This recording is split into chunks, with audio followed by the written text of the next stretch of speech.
नमस्कार साथियों, स्वागत है आपका ट्रिक टू एग्जाम चैनल पर। आज मैं आप सभी से चर्चा करने वाला हूं बहुत ही जबरदस्त आपका टॉपिक सैंडो सभ्यता का। जैसा कि आपको विगत दिनों में आपके दो पार्ट आपको बता चुके थे, आज मैं पार्ट 3 लेकर आया हूं सैंडो सभ्यता। यह टॉपिक जैसे आगामी एग्जाम पैट 2023 यूपी पुलिस हुआ, यूपीएसआई हुआ और अदर्स एग्जाम के लिए बहुत आवश्यक है, बहुत जरूरी है। और इस टॉपिक से सवाल 1 से 2 प्रश्न हर हाल में आपसे पूछे जाएंगे। तो आप इस क्लास को शुरू से लेकर अंत तक देखिएगा और इस टॉपिक के पढ़ने के बाद आज के बाद कोई भी प्रश्न गलत नहीं होगा, यह हमारी आपसे गारंटी है। आइए बढ़ते हैं इस टॉपिक की ओर। जिस प्रकार से आज पार्ट आपको 3 पढ़ाएंगे, पार्ट 3 यहां पर आपसे जो टॉपिक पर चर्चा कर रहे थे हिस्ट्री के सैंडो सभ्यता पर, और यहां पर आपके पिछले 2 वीडियो में यहां पर प्रमुख स्थलों के बारे में चर्चा की थी और उन्हीं स्थलों को आगे बढ़ाते हुए आज का अध्याय को मैं शुरुआत करने जा रहा हूं। आइए सभी बच्चे हमारे साथ जुड़ जाएं। प्रमुख स्थल, यहां पर अगला जो स्थल है सैंडो सभ्यता में कौन सा? रोपड़ स्थल है। आइए उस रोपड़ स्थल के सामान्य सबसे पहले परिचय पर मैं बात करूंगा, जिसे इस वर्ष किस वर्ष से खोजा गया? 1955-56 ईस्वी में से खोजा गया रोपड़ को। रोपड़ के खोजकर्ता कौन से हैं बेटा? यज्ञदत्त शर्मा है। राज्य कौन सा पड़ेगा? पंजाब प्रांत में, और ये पहले पड़ता था कहां पर?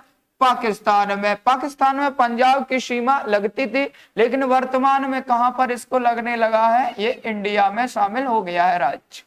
अगर मैं बात करूं जो आपका रोपड़ स्थल है, ये किस नदी के किनारे स्थित था? तो यहां पर कौन सी नदी बेटा प्रभावित हो रही है? सतलज नदी प्रभावित हो रही है। आइए एक बार पुनः इसका बेसिक परिचय।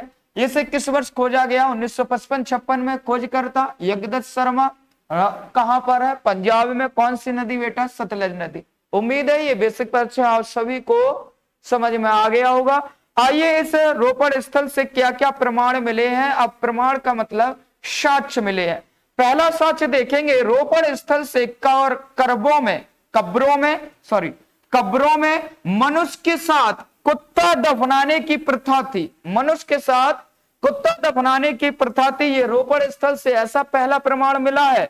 दूसरा पॉइंट यहां पर प्यारे साथियों देखेंगे, रोपड़ स्थल से तावे की कुल्हाड़ी भी प्राप्त हुई है।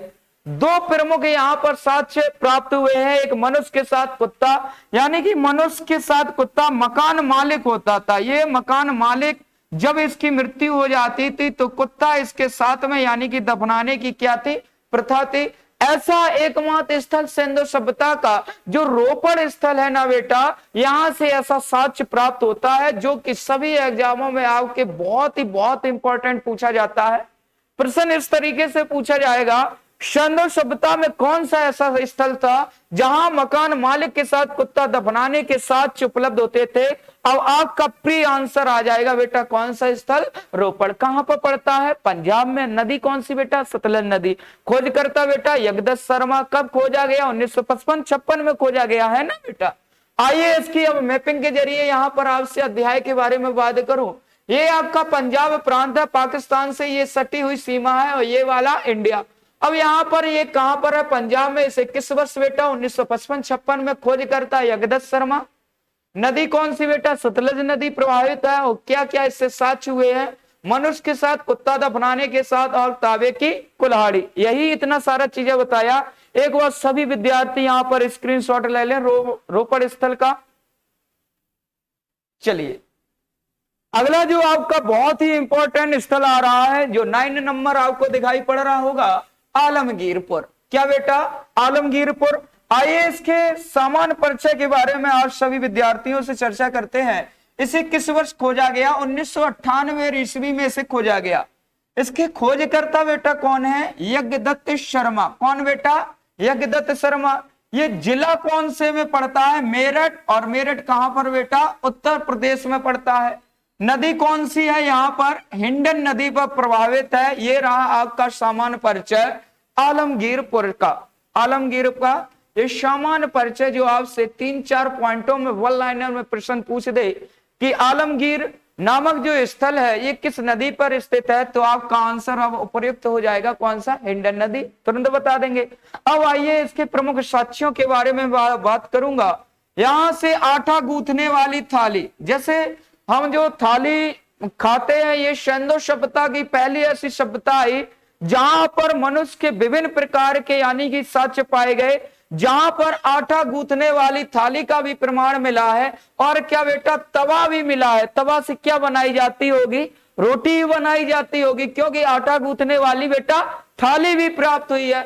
और क्या मिला है, यहाँ पर चौक मिला है, और क्या बेटा, चिमटा मिला है, या फिर चिमटा कहा जाता है, और क्या ये बेलन का साक्ष्य मिला है। कहने का मतलब है ये सारे की सारी सामग्री किससे संबंधित है, यानी कि भोजन से संबंधित है। जैसे तवा आ गया, चौक आ गया, चिमटा आ गया, बेलन, इन सभी का उपयोग भोजन सामग्री बनाने में किया जाता था। इस स्थल से रीछ भालू के हड्डियों का साक्ष्य पाया गया है। क्या बेटा, रीछ जो कि किस प्रकार, भालू के हड्डियों का साक्ष्य पाया गया है। 2 नंबर इसका पॉइंट हो गया। और तीसरा पॉइंट ये प्यारे बच्चों हो जाएगा, सिंधु सभ्यता के पतन का भी प्रमाण किस स्थल से प्राप्त होता है कि सिंधु सभ्यता विनाश की ओर अग्रसर हुई। ये एकमात्र सिंधु सभ्यता का स्थल था बेटा आलमगीरपुर। कौन सा बेटा, आलमगीरपुर था। आलमगीरपुर ये कहां पड़ता है, उत्तर प्रदेश में। और चौथा बहुत इंपॉर्टेंट सवाल यहां से बन जाएगा, जैसे यहां पर पूछ दिया जाएगा सिंधु सभ्यता का, क्या बेटा, सिंधु सभ्यता का पूर्वी बिंदु, पूर्वी छोर कह दे या फिर बिंदु कह दे, तो कौन सा आपका उपयुक्त आंसर आ जाएगा, आलमगीरपुर हो जाएगा। ये आपके प्रमुख साक्ष्य रहे, ये इसका परिचय रहा। अब यहां पर आप सभी से पुनः आपसे रिवीजन कराते हैं मैपिंग के द्वारा, क्योंकि हमारे द्वारा पूरी की पूरी सिंधु सभ्यता बेसिक होगी, बेसिक टू एडवांस होगी। एडवांस में यहाँ पर मैपिंग के जरिए से आप में सीधा का सीधा दिमाग में छपने वाले यहाँ पर प्रश्न लेकर आ रहे हैं आलमगीरपुर। आइए, इसे किस वर्ष खोजा गया बेटा, 1958 में। किसने खोजा बेटा, यज्ञदत्त शर्मा ने खोजा। कौन सी नदी है बेटा, हिंडन नदी है। और यहाँ पर हिंडन नदी कहां पर पड़ती है, यहाँ पर बेटा मेरठ उत्तर प्रदेश में पड़ती है। ये आपका सामान्य परिचय मैंने आपको बता दिया। अब आइए हमारे साथ पुनः रिवीजन कीजिएगा, यहां से क्या क्या बेटा प्राप्ति हुई है। आटा गूंथने वाली थाली है ना, तवा मिला है, चौक मिला है, चिमटा मिला है, और क्या, बेलन मिला है। और क्या बेटा, भालू के हड्डियों का साक्ष्य भी मिला है। और एक चीज सबसे महत्वपूर्ण आपसे बताई थी कि पूरे सिंधु सभ्यता में उत्तर, दक्षिणी और पश्चिमी और पूर्वी बिंदु, जो आपका पूर्वी बिंदु पर स्थित है, एकमात्र आपका स्थल है जो आपका कौन सा बेटा, ये बताया आलमगीरपुर, जो आपका मेरठ में पड़ता है, मेरठ उत्तर प्रदेश में, जो आपकी सिंधु सभ्यता का पूर्वी बिंदु माना जाता है। इस प्रकार से एक बार पुनः सभी विद्यार्थी स्क्रीनशॉट ले लें। आइए अब अगले स्थल की ओर बढ़ते हैं। जो आपका अगला स्थल है बहुत इंपॉर्टेंट होने वाला है। आइए, ये स्थल आपका बनावली है। 10वां स्थल आपका आ चुका है। इससे पहले हमारे जो आज विद्यार्थी नए हैं, इससे पहले के पार्ट 1 और पार्ट 2 वीडियो को जरूर देखें। इसके बाद ही आपको पार्ट 3 ये लेक्चर आपको समझ में आएगा। बनावली इसे किस वर्ष खोजा गया प्यारे साथियों, 1973 में। खोजकर्ता बेटा कौन से हैं, RS बिष्ट। कौन से बेटा, RS बिष्ट है। जिला कौन सा, फतेहाबाद। कहां पर पड़ेगा बेटा, हरियाणा में पड़ेगा। नदी कौन सी बेटा, सरस्वती नदी पड़ रही है। प्रमुख साक्ष्य इस स्थल से क्या क्या प्राप्त हुए हैं, आइए प्रमुख बिंदुओं पर बात करते हैं। मिट्टी का बना हल का साक्ष्य भी प्राप्त हुआ है। कहां से, बनावली से। दूसरा आपसे पॉइंट, जल निकासी का अभाव देखा गया है। कहां से, बनावली से। पॉइंट नंबर 3, मिट्टी के खिलौने और जो वह तावा धातु का भी साक्ष्य पाया गया है। ये सारे के सारे स्थल कहां से पाए गए हैं, सारे की सारी चीजें बनावली स्थल से। कहां से बेटा, बनावली, जो कहां पर पड़ रहा है बेटा, हरियाणा में। ये एक बार पुनः याद कराने के लिए आपसे रिकॉल करा देता हूं। फिर सड़कों पर बैलगाड़ी के पहिए का भी साक्ष्य मिला है। कहां से? बनावली, बनावली हरियाणा। और सबसे इंपॉर्टेंट यहां पर पॉइंट, आज सभी विद्यार्थी ये वाला स्टार बना ले, बहुत बहुत बार आपसे ये प्रश्न पूछा जाता है कि मिट्टी का बना हल और जल निकासी का अभाव के साथ किस स्थल से पाए गए हैं? तो आप उपयुक्त आंसर अब क्या बनाएंगे? बनावली। जो किस राज्य में बेटा? हरियाणा में है। कौन सी नदी? सरस्वती। अब आइए इसकी मैपिंग की ओर बढ़ते हैं। सभी विद्यार्थी बने रहिएगा और रिवीजन कीजिएगा हमारे साथ। इसे किस वर्ष बेटा खोजा गया? 1973 में। खोजकर्ता कौन? आर.एस. बिष्ट। जिला कौन सा? फतेहाबाद। किस राज्य में पड़ेगा? हरियाणा में, है ना। नदी कौन सी बेटा बताई थी अभी हाल ही में? सतलज नदी। क्या क्या इसके साक्ष्य प्राप्त हुए हैं? मिट्टी का बना हल, बहुत ही इंपॉर्टेंट है। जल निकासी का अभाव, ये भी बहुत ही इंपॉर्टेंट है। जौ, यानी कि जौ का कृषि से संबंधित है ये जौ फसल, ये आपका। और तावा धातु का भी साक्ष्य कहां से प्राप्त हुआ? सारी की सारी चीजें बनावली से प्राप्त हुए। एक बार पुनः स्क्रीनशॉट और बढ़ें आगे। आइए अगला स्थल आपको 11 नंबर आ चुका है, रंगपुर। इसके बेसिक परिचय के बारे में आपसे बात करूं, इसे किस वर्ष खोजा गया? 1931 में खोजा गया। खोजकर्ता कौन है? माधव स्वरूप वत्स है। कहां पर पड़ेगा ये बेटा? अहमदाबाद में। राज्य कौन सा? गुजरात। नदी कौन सी बेटा? मादर नदी। कौन सी बेटा? मादर नदी। प्रमुख साक्ष्यों के बारे में बात करूं, 3 युगलों, 3 संस्कृतियों के अवशेष। क्या बेटा? पुनः एक बार, तीनों संस्कृतियों के अवशेष पाए गए। और क्या? फलक वाले उपकरण पाए गए। क्या बेटा? फलक वाले उपकरण। धान की भूसी का साक्ष्य। और क्या बेटा? कच्ची ईंटों के भी दुर्ग पाए गए। ये 3-4 चीजें हैं जो आपकी रंगपुर स्थल से पाई गई है। आइए इसको मैपिंग के जरिए से देखते हैं। ये आपका जो रंगपुर स्थल है ये गुजरात में पड़ता है। इसे किस वर्ष खोजा गया? 1931 में। किसने खोजा? माधव स्वरूप वत्स ने। अहमदाबाद गुजरात में यहां पर पड़ता है लोकेशन इसकी। नदी कौन सी है बेटा? मादर नदी है। आइए इसके प्रमुख साक्ष्यों के बारे में बात करूं, तीनों संस्कृतियों के अवशेष। और क्या बेटा बताए? फलक वाले उपकरण। फलक वाले उपकरण का मतलब है ये औजार होते थे पत्थर के नुमा आकार, पत्थर के नुमा के आकार में ये उपकरण पाए गए औजार होते थे जिन्हें फलक वाले उपकरण कहा जाता है। यह फलक वाले उपकरण सामान्यतः हमें मध्य पाषाण काल में इनकी अधिकता देखने को मिलती है। धान की भूसी का साक्ष्य भी प्रमाण मिला है बेटा। और क्या? कच्ची ईंटों के दुर्ग भी पाए गए हैं। ये सारी की सारी विशेषताएं कौन से स्थल से प्राप्त होगी? तो सारी की सारी बेटा विशेषताएं कौन से स्थल से हैं? रंगपुर। जो कहां पड़ेगा बेटा? गुजरात में। आइए अगली साइट यानी कि 12वें नंबर साइट पर बढ़ते हैं। यहां पर सुरकोट्टा। क्या बेटा? सुरकोट्टा है यहां पर। और इसे किस वर्ष खोजा गया? 1972 ईस्वी में खोजा गया। खोजकर्ता बेटा कौन से हैं इसके? जगपति जोशी। कौन से बेटा? जगपति जोशी है। और जिला कौन सा पड़े रहा है? कच्छ का रण।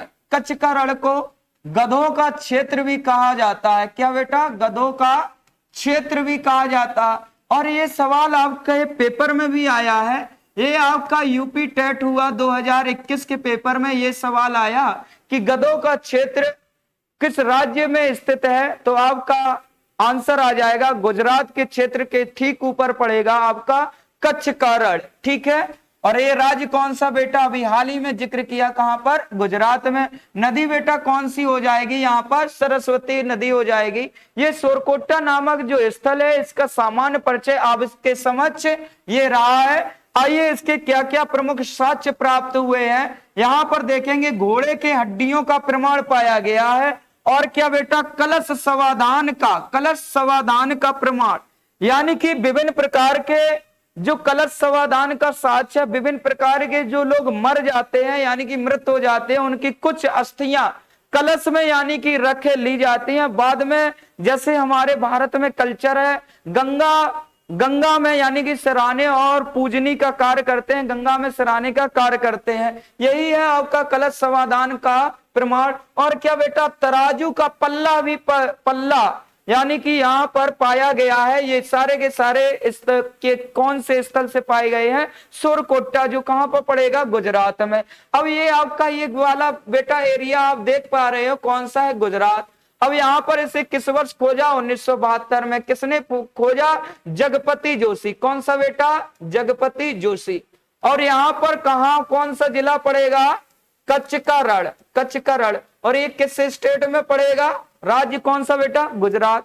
अगर नदी की बेटा मैं बात करूं, कौन सी नदी बेटा पड़ेगी? सरस्वती। अब इस स्थल से बेटा आपसे प्रमाण पूछे जाएंगे कि सुरकोटा स्थल से क्या क्या पूछा गया है। यहां से आप तुरंत बता देंगे प्यारे साथियों। क्या घोड़े के हड्डियों के साथ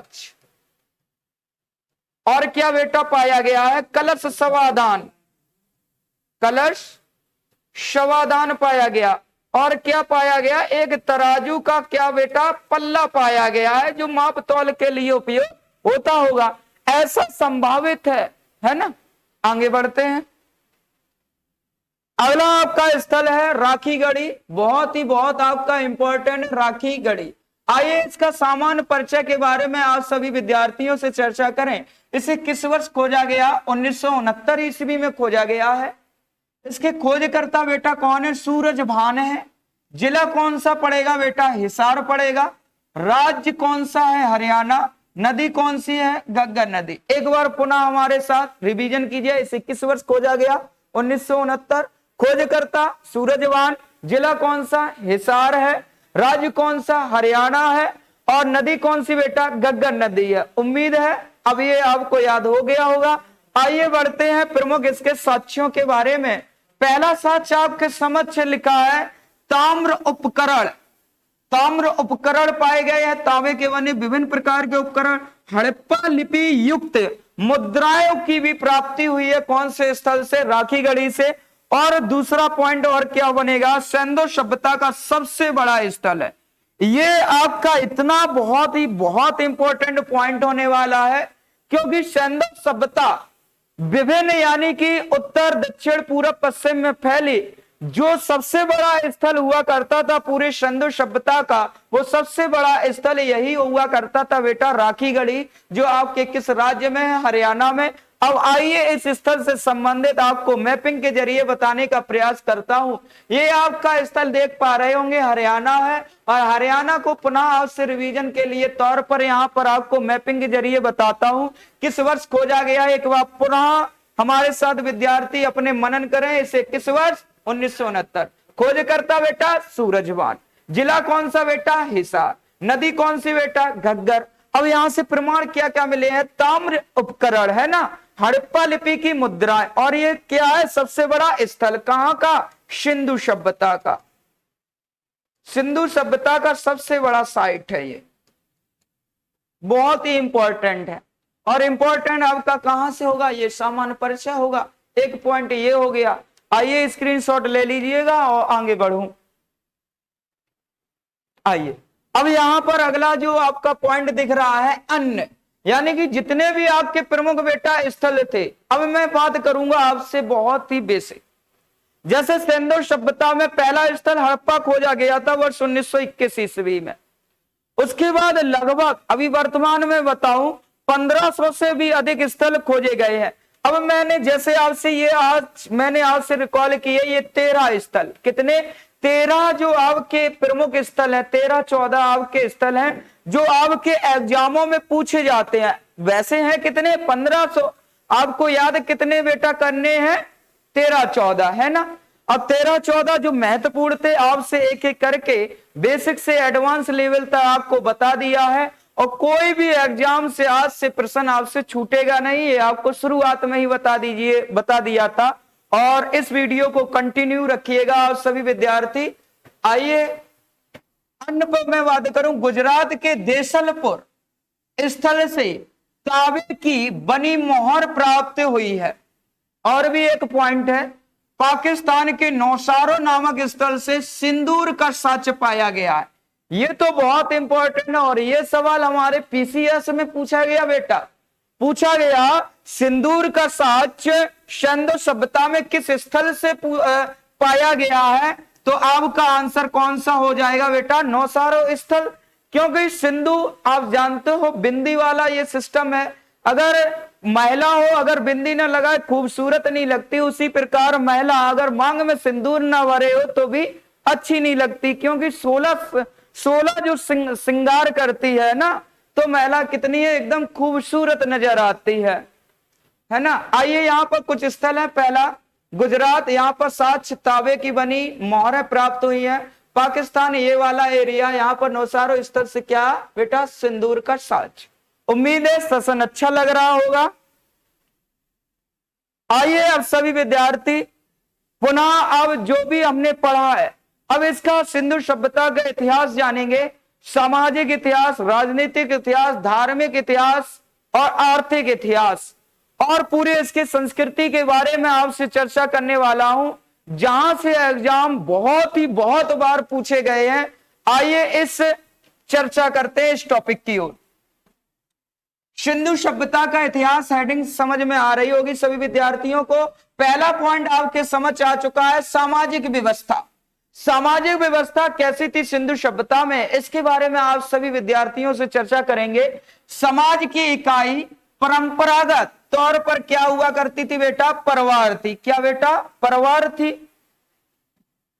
मातृ देवी की पूजा तथा मोहरों पर अंकित चिन्ह से यह परिलक्षित होता है कि हड़प्पा समाज संभवतः मातृ सत्तात्मक था, क्योंकि अधिकांश स्थलों से कुंवारी नारियों की क्या बेटा, मूर्तियां मिली हैं। एक बार पुनः बढ़ते हैं कि यह समाज की इकाई परंपरागत तौर पर क्या थी, परिवार थी।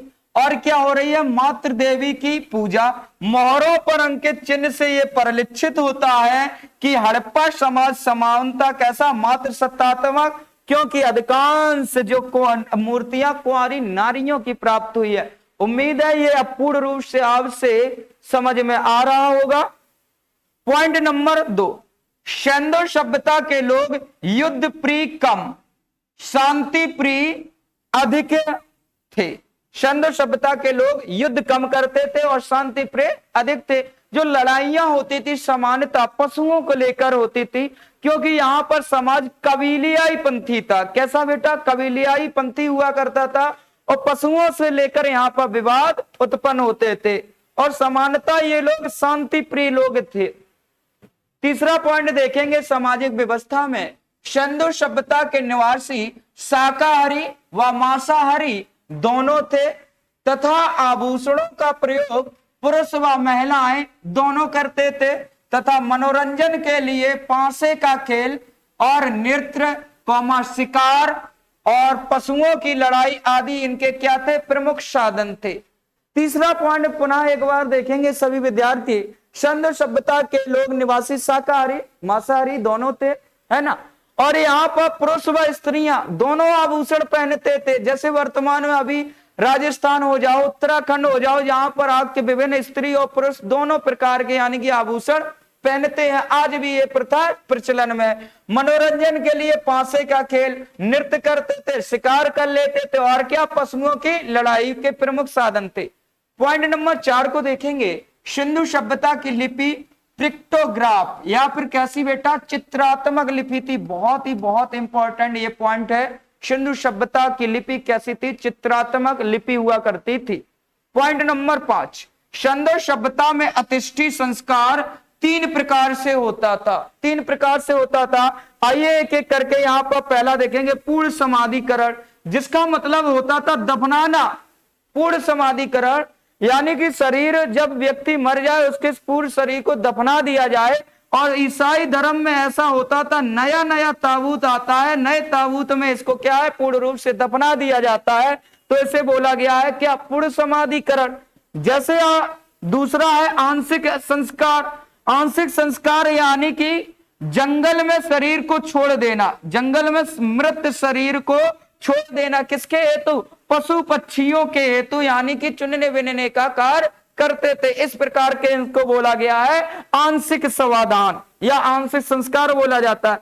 अगला तीसरा पॉइंट है दाह संस्कार, यहां पर शवों को क्या है बेटा, शवों को क्या है, पूर्ण रूप से जलाने की प्रथा है। और जलाने के बाद जो भी कुछ हड्डियों को यानी कि अवशेष यानी कि प्राप्ति के रूप में यहां पर रख लेते थे, कुछ हड्डियां 4-5 रख लेते हैं, जिसे गंगा में क्या है बेटा विसर्जन करते हैं। ये परंपरा सामान्यता भारतीयों में, हिंदू धर्म में ज्यादा प्रचलित है, शवों को जलाने की प्रथा। ओके, ये सारे की सारी व्यवस्था हम किस में देख रहे हैं, सैंधव सभ्यता की सामाजिक व्यवस्था। और यहां से प्यारे बच्चों बहुत ही इंपॉर्टेंट आपके सवाल होने वाले हैं। अब कोई भी एग्जाम दीजिएगा, इस सैंधव सभ्यता से सवाल आज के बाद आपसे गलत नहीं होगा। और वीडियो में कंटिन्यू बनाए रखिएगा।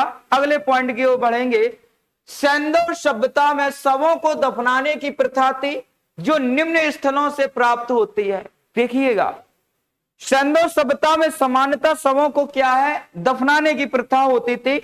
आइए किस प्रकार से इन्हें दफनाया जाता था। हड़प्पा स्थल आपने जाना, हड़प्पा सिर उत्तर की ओर रखा जाता था, पैर कहां पर, दक्षिण दिशा में, यानी कि यहां पर दफनाया जाता था। अब वही देखेंगे बेटा, दूसरा स्थल है कालीबंगा, जो कहां पर पड़ेगा, जल्दी से कमेंट बॉक्स में बताइएगा।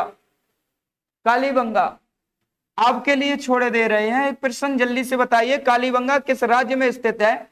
इसमें देखेंगे सिर दक्षिण दिशा में और पैर कहां पर, उत्तर दिशा में।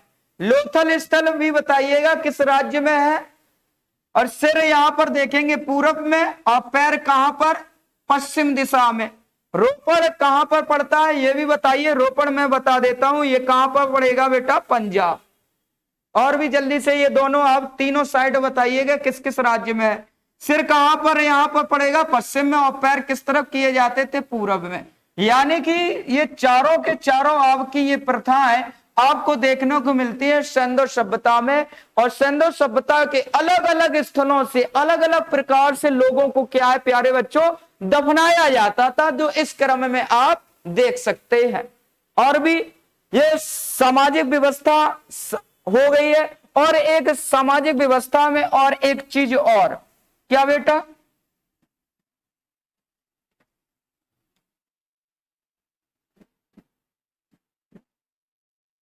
पॉइंट नंबर आगे देखेंगे 5 नंबर, यह सभ्यता लिखेंगे बेटा, यह सभ्यता नगरी सभ्यता थी। कैसी नगरी सभ्यता थी। यह सभ्यता कैसी है बेटा, नगरी सभ्यता है, यह ग्रामीण सभ्यता नहीं है। क्योंकि इस नगरी सभ्यता से विभिन्न प्रकार के आपके अवशेष पाए गए हैं, जिससे यह प्राप्त होता है कि यह सभ्यता बहुत ही अच्छी व सुचित्रित रूप में हुआ करती थी। आइए दूसरा पॉइंट आपसे, जहां पर जिक्र आपको दिख रहा है, धार्मिक जीवन के बारे में बात करूंगा। सैंधव सभ्यता के धार्मिक जीवन कैसा था, धार्मिक जीवन सैंधव सभ्यता में लोगों का। पहला पॉइंट आपके समझ आ रहा है, सैंधव सभ्यता में पशु पूजा का भी प्रचलन था, जिसमें एक सिंग वाला जानवर यूनिकॉर्न, जिसे वर्तमान में गैड़ा भी हो सकता है ना बेटा, यूनिकॉर्न यानी कि गैड़ा प्रमुख था। उसके बाद सैंधव सभ्यता के लोग ईश्वर की पूजा व जादू टोना में भी विश्वास, मूर्ति पूजा का भी प्रचलन मिलता है, परंतु देवताओं के मंदिर नहीं बनाते थे। एक बार पुनः आपसे यहां पर रिवीजन, धार्मिक जीवन में सैंधव सभ्यता में पशु पूजा का प्रचलन था, हम बताएंगे जी हां।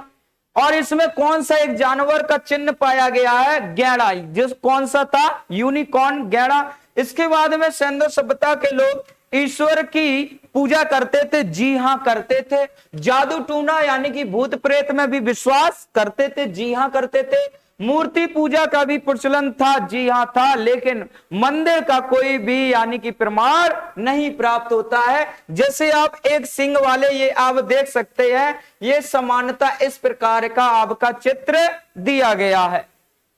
आगे बढ़ते हैं इसके आर्थिक जीवन की ओर। आर्थिक जीवन सैंधव सभ्यता का थर्ड पॉइंट है। सैंधव सभ्यता की उन्नति का प्रमुख कारण कृषि व व्यापार था। क्या बेटा? कृषि व व्यापार। कृषि में सर्वाधिक दो फसलें बहुत ही बहुत इंपॉर्टेंट थी जो आपके समक्ष हैं, गेहूं व जौ। जौ का उत्पादन भी अधिक होता था और दूसरे नंबर थी गेहूं। तो जो कृषि में दो महत्वपूर्ण फसलें थी, ये उन्नति में बहुत योगदान दिया करती थी शंडो सभ्यता में। आइए सेकंड पॉइंट की ओर बढ़ते हैं। इस सभ्यता का है प्रमुख बंदरगाह लोथल, रंगपुर, लोथलदा, रंगपुर, सुरकोटा व प्रभास पाटन। ये आपके चार प्रमुख बेटा बंदरगाह थे। एक बार पुनः याद कर लें, ये चार प्रमुख हैं बंदरगाह, लोथल, रंगपुर, सुरकोटा व प्रभास पाटन, ये चार बंदरगाह थे। जबकि पुराने आप पार्ट 2 को देखेंगे जिसमें एक सबसे बड़ा व्यापार के लिए प्रसिद्ध स्थल हुआ करता था बेटा, जो हुआ करता था आपका कौन सा? लोथल बंदरगाह। कौन सा? लोथल बंदरगाह, जो किस राज्य में? गुजरात। यहां से देश विदेश से क्या है बेटा? व्यापार हुआ करता था। लोथल स्थल से बहुत ही इंपॉर्टेंट है ये आपका बंदरगाह। आइए बढ़ते हैं थर्ड पॉइंट की ओर। थर्ड पॉइंट में देखेंगे इस सभ्यता के लोग बाढ़ उतर जाने से नवंबर में बीज बो देते थे और अगली बाढ़ के आने से पहले अप्रैल माह में काट लेते थे। समझिएगा, बहुत ही बहुत इंपॉर्टेंट यहां पर पॉइंट है। बाढ़ उतर जाने से नवंबर में तो बीज बो रहे हैं और बाढ़ आने से पहले अप्रैल में काट लेते थे। और सिंधु सभ्यता की उर्वरता का प्रमुख कारण सिंधु नदी में हर साल आने वाली बाढ़ थी। अब ये फसल कौन से? गेहूं व जौ बोते थे और एक किससे काटते थे? एक हसिया होता था। क्या बेटा?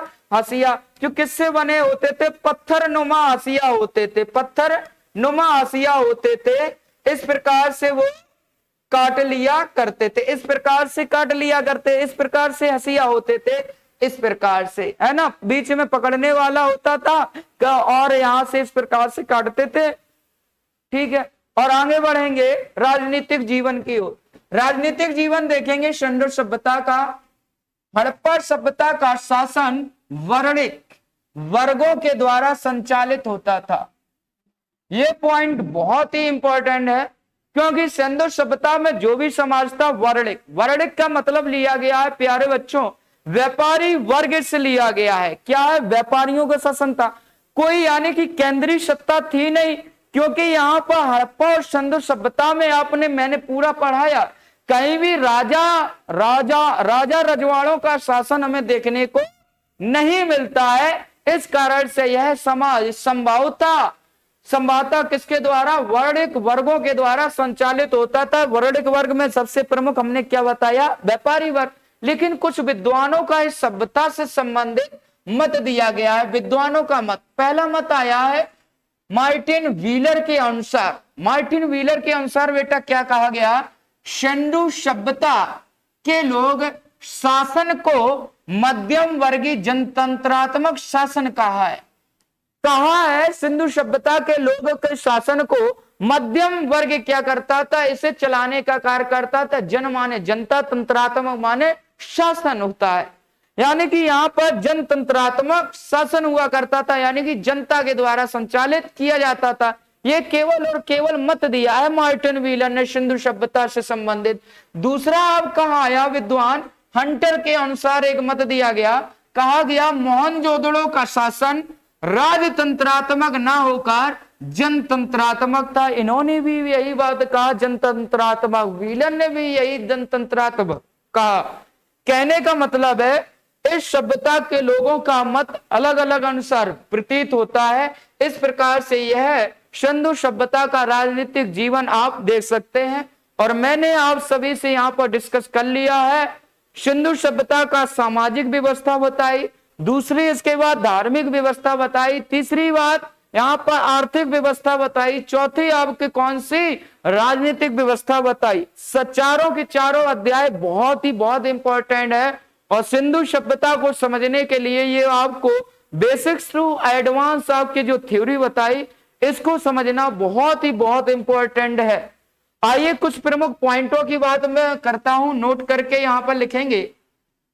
सिंधु सभ्यता में चित्रकला में प्रमाण सर्वाधिक, क्या बेटा? सर्वाधिक मोहरों पर पाया गया है। सर्वाधिक जो प्रमाण चित्रकला के मिले हैं वो मोहरों पर पाए गए हैं, जिसमें वृक्षों में बेटा पीपल, क्या है, वृक्षों में पीपल, पशुओं में एक श्रृंगी मृग, एक श्रृंगी मृग के पाए गए हैं। और बेटा एक चीज और ध्यान रखना है कि पक्षियों में सर्वाधिक किसके पाए गए हैं, पक्षियों में सर्वाधिक पाए गए हैं बेटा गौरैया के चित्र पाए गए हैं। किसके, पक्षियों में सर्वाधिक चित्र किसके, गौरैया के पाए गए हैं। जैसे अब यहां पर चित्रकला के प्रमाण ये आप देख सकते हैं, इस प्रकार की ये चित्रकला आज से प्रदर्शित हो रही है। जैसे यूनिकॉर्न, ये देखो कुबड़ वाला सांड कहा गया, या फिर इसे गैड़ा के नाम से भी प्रतीत कहा गया है। और यहां पर ये आपको देखो स्थल, ये आपको दिख रहा है हड़प्पा स्थल। यहाँ प्रकार की यहाँ पर कुछ मूर्तियों का अंकन किया गया है। और ये देखो ऐसा प्रतीत होता है कि एक श्रृंगी वाले यानी कि मृग यानी कि हिरण के भी साक्ष्य प्राप्त हुए हैं। आइए आगे बढ़ते हैं, आगे बढ़ते हैं। यहाँ पर कुछ माप तौल से शुरुआत करते हैं। सिंधु सभ्यता में यहाँ पर आपका माप तौल है। माप तौल हमेशा 16 के गुणज में होती थी। कितने की बेटा, 16 के गुणज में होती थी। जैसे ही मैं बात करूं 16 के बाद 64, 64 से 160, 160 से 120, 120 से 640, इस प्रकार का 16 का क्या होता था, गुणज होता था, जो सिंधु सभ्यता में माप तौल की प्रमुख इकाइयां मानी जाती हैं। और इससे संबंधित मोहनजोदड़ो से सीप यानी कि सीप व लोथल से हाथी दांत का बना एक स्केल भी प्राप्त हुआ है। वह तराजू सुरकोट्टा नामक स्थल से प्राप्त हुई है। ये माप तौल से संबंधित विभिन्न प्रकार के आपके उपकरण हैं। जैसे मैं एक बार बात करूं, मोहनजोदड़ो से सीप मिली है इस प्रकार से, यानी कि सिंह की आकृति की होती है सीप, उसी को सीप कहा गया है। लोथल से हाथी का बना एक स्केल बना है, हाथी के दांत का बना एक स्केल है, दांत है उसी का क्या बना स्केल, जो कि लिखावट के कार्य में आता होगा। तराजू कहां से प्राप्त हुई है बेटा, सुरकोट्टा नामक स्थल से भी प्राप्त हुई है। और भी अन्य जानकारी यहां से आपको बताते हैं, जिस प्रकार से यहां पर मृत्यवान समानता मृत्यवान लाल व गुलाबी रंग के हुआ करते थे। इन पर अलंकरण कैसा था, काले रंग से किया जाता था। जिस प्रकार से ये आप देख पा रहे होंगे, ये आपका एक मिट्टी का बना हुआ क्या है, बर्तन है। और अन्य यहाँ पर ये उपयुक्त सिंधु सभ्यता से संबंधित मोहरें आप देख पा रहे हैं, इस प्रकार की प्रतीत होती थी। आइए हड़प्पा लिपि के बारे में आप सभी से चर्चा करता हूं। हड़प्पा लिपि, यह लिपि सिंधु लिपि के बारे में सर्वप्रथम विचार व्यक्त करने वाले व्यक्ति अलेक्जेंडर कनिंघम थे। कौन से बेटा, अलेक्जेंडर कनिंघम थे। कनिंघम ने 1873 ईस्वी में विचार व्यक्त किया कि इस लिपि का संबंध कौन से है बेटा, ब्राह्मी लिपि से। कौन से बेटा, ब्राह्मी लिपि से। बहुत इंपॉर्टेंट सवाल बन गया कि सिंधु सभ्यता में सबसे पहले व्यक्त करने वाला व्यक्ति कौन सा था लिपि को, अलेक्जेंडर कनिंघम। कनिंघम ने हड़प्पाई जो लिपि है इसे किस रूप में बताया, कह दिया ये कौन सी लिपि है बेटा, ब्राह्मी लिपि है। कौन सी बेटा, ब्राह्मी लिपि है। और सिंधु लिपि को पढ़ने का सर्वप्रथम प्रयास 1925 ईस्वी में L.A. वेडेल ने किया था। किसने बेटा, L.A. वेडेल, पूरा यहां पर लिखे दे रहा हूं। L.A. वेडेल ने सबसे पहले इस लिपि को पढ़ने में क्या है, सफलता प्राप्त की। और यह लिपि मुख्यतः चित्रात्मक या भाव चित्रात्मक लिपि हुआ करती थी। भाव चित्रात्मक लिपि के हमेशा विभिन्न प्रकार से, जैसे आप पढ़ेंगे पाषाण काल, जैसे आपके मध्य प्रदेश की भीमबेटका की गुफाएं आपने नाम सुना होगा, जहां से विभिन्न प्रकार के आपको भाव चित्रात्मक लिपि देखने को मिलती है। या फिर आपने पुराने मंदिरों में देखा होगा विभिन्न प्रकार के चित्र बना दिए, कहीं हिरण के, कहीं शेर के, यानी कि इस प्रकार से यहाँ पर भाव से बना दिया, मानव के द्वारा कहीं भाला मारा जा रहा है, कहीं शिकार किया जा रहा है। तो जिस प्रकार से मानव ने विचार व्यक्त किया कि भाव चित्रात्मक, जैसा भाव आया उसी प्रकार से वहां पर चित्रों का क्या किया गया है, अंकन किया गया है। इसे बोला गया भाव चित्रात्मक लिपि। अगला बढ़ते हैं, बहुत इंपॉर्टेंट और भी खास होने वाला है सेशन आपका, सिंधु सभ्यता के पतन में इतिहासकारों का मत। सभी विद्यार्थी एक बार पुनः आप जुड़ जाएं और जल्दी से यहाँ पर पतन की ओर हो रहे हैं। सिंधु सभ्यता अगर पतन हो रहा है यानी कि सिंधु सभ्यता टॉपिक अंतिम छोर पर है, तो और भी 5-10 मिनट हमारे साथ बने रहिएगा। इतिहासकार एक तरफ लिखा है, एक तरफ विभिन्न विद्वानों का मत दिया गया है। पहला इतिहासकार का मत आया अर्नेस्ट मेके। अर्नेस्ट मेके व जॉन मार्शल के द्वारा क्या बेटा कथन कहा गया, सिंधु सभ्यता बाढ़ के कारण नष्ट हुई थी। इन्होंने कथन दिया जो सिंधु सभ्यता दुनिया है, ये बाढ़ के एक बार पूरी सभ्यता में इसमें क्या बाढ़ आई और बाढ़ के कारण क्या हो गई, नष्ट हो गई। यहां पर जैसे उत्तरी बिंदु कौन सा था बेटा, मांडा। दक्षिणी बिंदु कौन सा बेटा था, दायमाबाद है। पश्चिमी बिंदु कौन सा बेटा था, बलूचिस्तान। और पूर्वी बिंदु बेटा कौन सा था, आलमगीरपुर।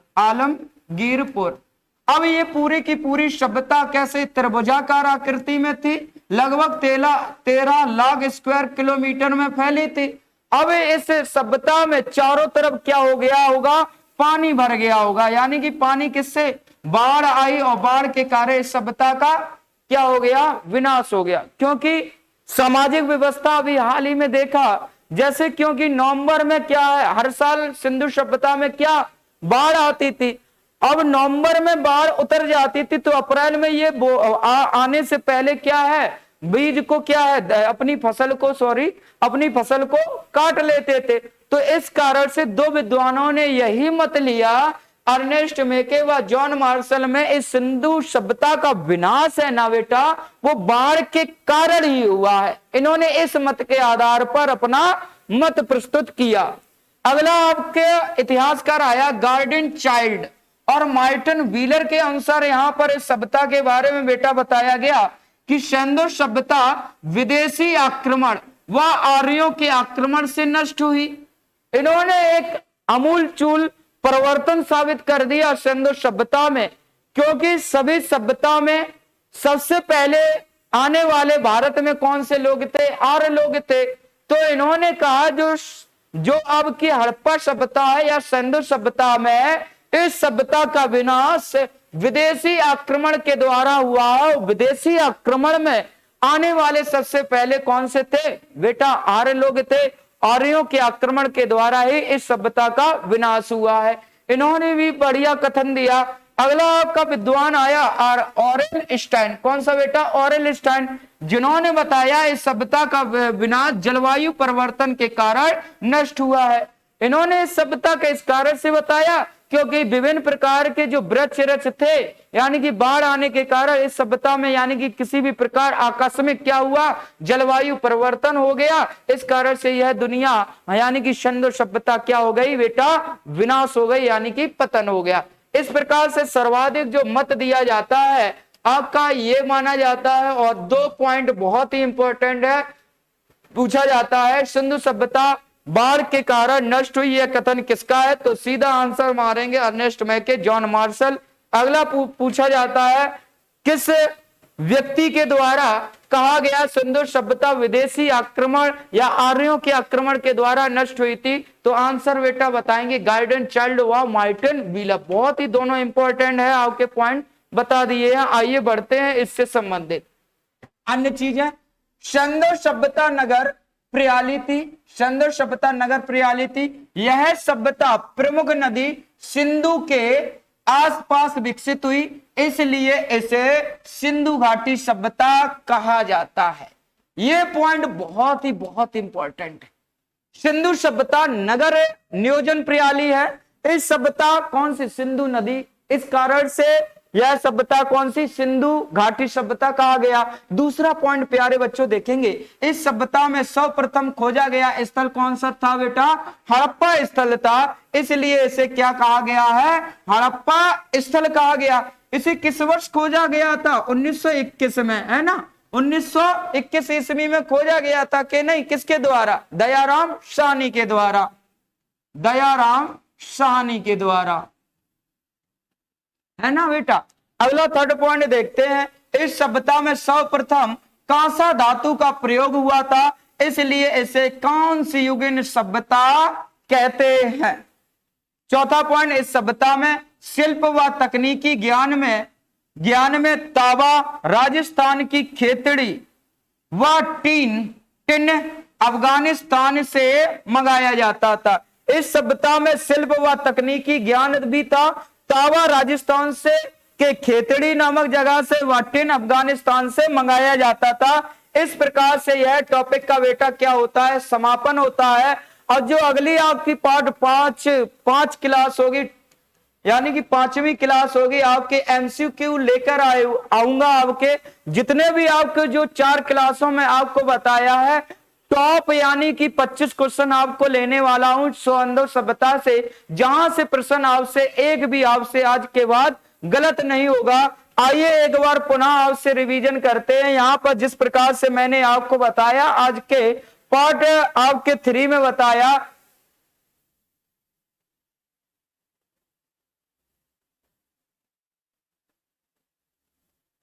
पार्ट 3 में बताया आपके प्रमुख स्थल सिंधु सभ्यता से रोपड़ स्थल, एक बार पुनः देख लीजिएगा।